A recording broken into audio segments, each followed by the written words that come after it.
Hi, welcome back to Alaskan in Thailand. It's about 6:15 a.m. I'm here in Hue Hin Beach again. Beautiful, beautiful morning. It's nice and warm even though it's cloudy like this. Looks like a little bit of rain over that way somewhere. But anyway, today I thought I'd flash back to Alaska. Back to when I was an eel fisherman, an actual eel fisherman. We fished lamprey eels. I lived on the Yukon River in western Alaska. And then around Halloween time, October, to the first week or 10 days in November, a big run of eels would come from the Bering Sea up the ocean, up the river, up the Yukon River. And they did this during freeze up, and during November, the ice is freezing. So there's big sheets, cakes of ice, giant, massive 100-foot sheets of ice coming down, grinding, and there's edge ice frozen out from the edge of the water out to the out 20 feet or so, and it's still thin new ice, very dangerous, yet very dangerous conditions.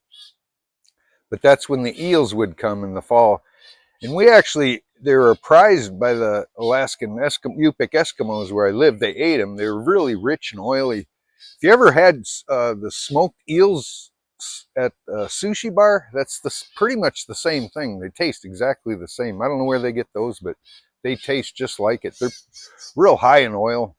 They get them for dog feed, their dinner. There goes the garbage crew. And there was also developed a commercial fishery for them. We could make $1 a pound off these eels when they come. So every day there'll be somebody go down to the ice and they'll check with a dip net or eel stick. They used to make a stick. It was a long, slender board with nails sticking out, and they go all the way around the tip and little nails, and they'll cut the heads off the nails and sharpen them. So there's sharp spikes sticking out of this long, usually about 10-foot, 8-foot board. And you go out to the ice, along the edge of the ice, the river's here, and you walk out to the edge and you just swish your stick up and down and and you'll feel them hit, and you throw them up on the ice like this. And it's a way to harvest a food source.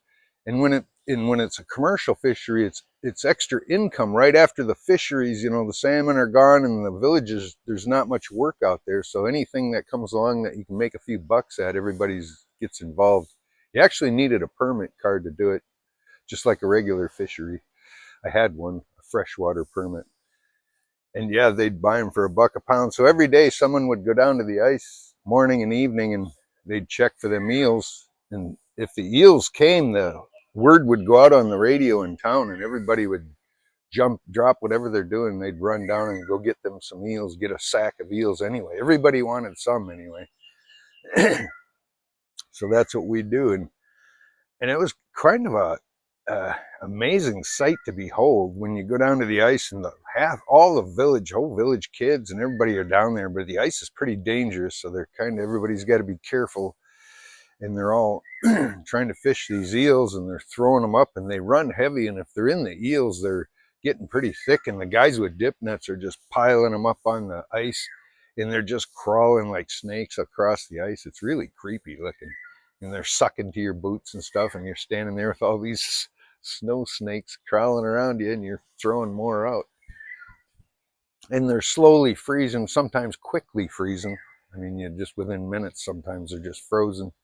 And then they rake them all, kick them all together. There's usually a little bit of snow on by that time too, so there's a little snow on the ice, and they roll them together, put them in bags, gunny sacks and stuff, and they'll bring them home. And they were a real important food source for the dog mushers back in the day. They used dog sleds to travel and hunt and fish and do everything in the winter before the snow machine was invented.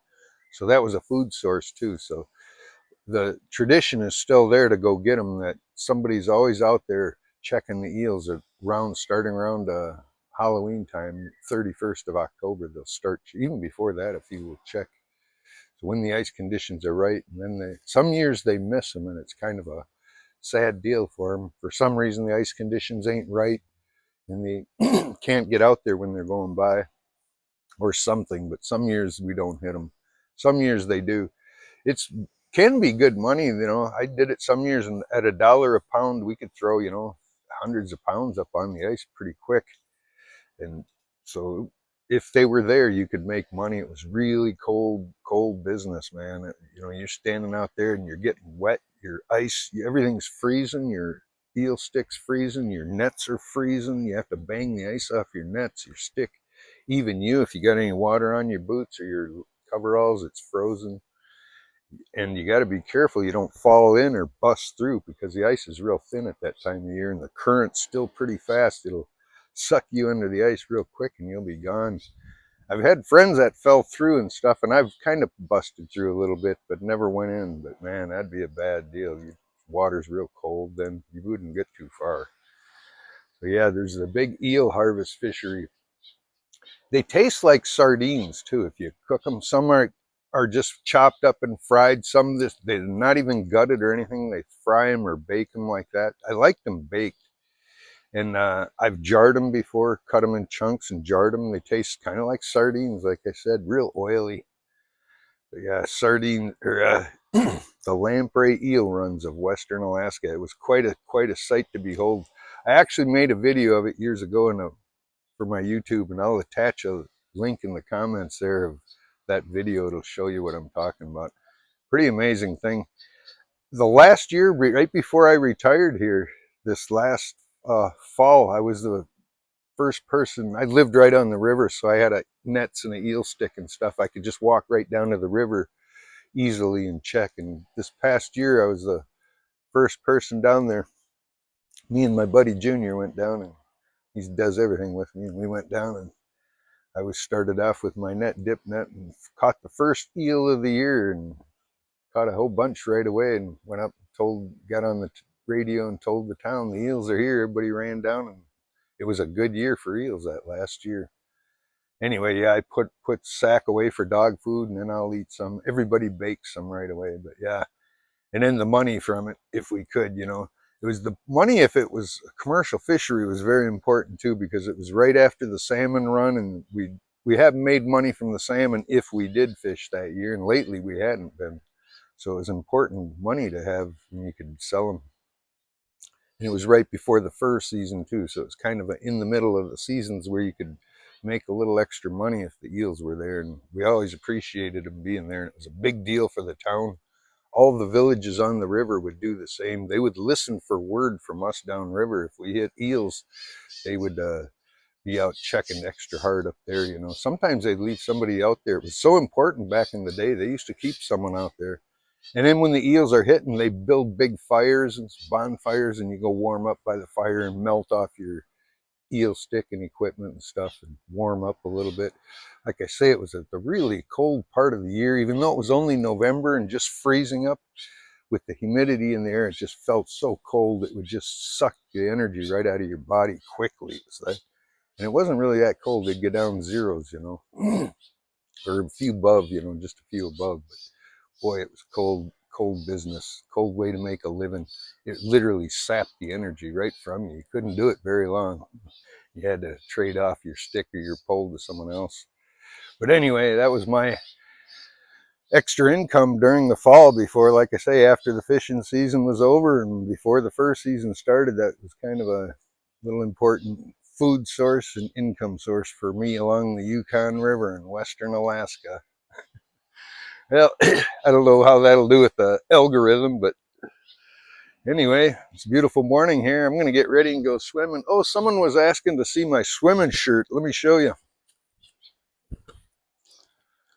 This is a kind of a stretchy, I think it's a bike racer shirt or something. Long sleeve. Keep the jellyfish away. It's real stretchy. It don't absorb water when you come out. You can't even squeeze any out of it.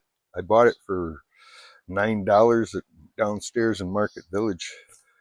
Good swimming sport. I don't know what it is, but yeah, it's real stretchy and good to swim in. It don't feel restrictive at all. I tried another long sleeve shirt. It didn't work. But anyway, I'll give you a look around before I shut it down.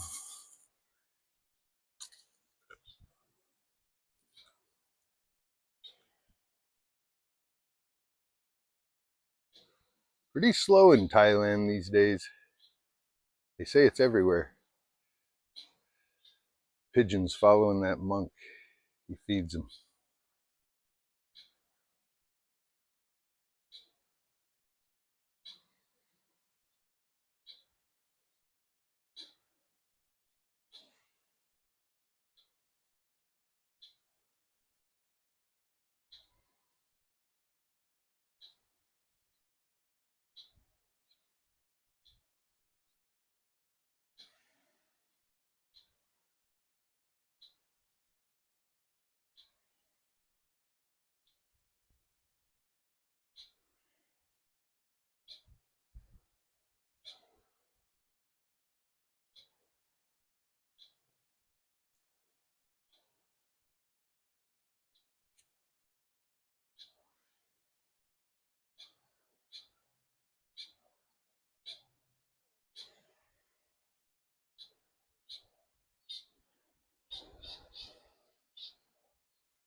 We'll see you in the next one.